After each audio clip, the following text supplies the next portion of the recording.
So I want to start out by saying thank you to Ms. Blum and the entire City Planning Department for this significant effort.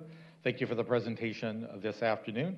And I want to thank all the organizations that helped the city to gather public input and help shape the language of this element. And thank you to all the individuals and families that took the time at the meetings and workshops to share their personal stories and challenges, including those who spoke to us this afternoon.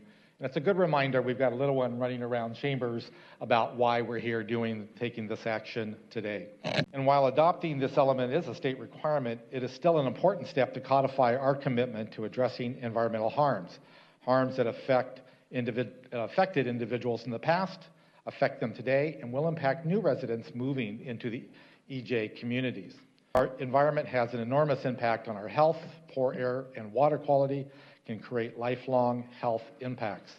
As a city, we have to ensure our policies and plans take into account the reality that different parts of our city have different environmental concerns and health outcomes.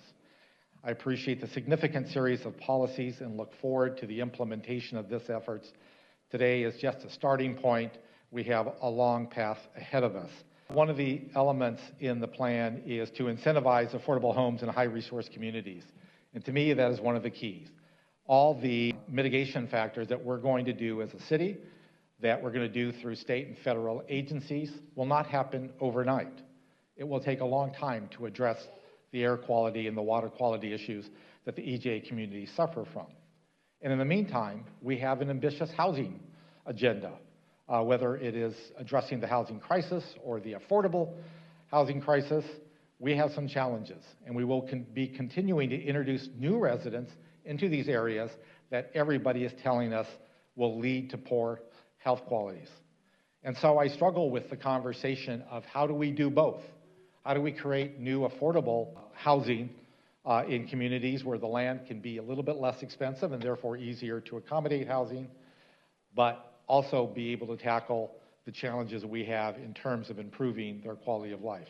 And no one should be mistaken, we clearly lead with our values, whether it is the mayor, whether it is operations, whether it's the city council, but we have a challenge. I know the university community plan update is coming in front of us, and we're not going to be doing nearly enough in terms of truly affordable housing there, but our hands are tied.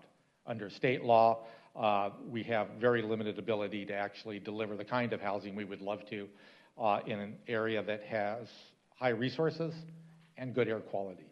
But that's a challenge we face every day, and I'm very proud to work with the mayor, with you all in planning, with his council, to continue to tackle that and have those difficult conversations. And how do we lead and create better conditions for every San Diegan?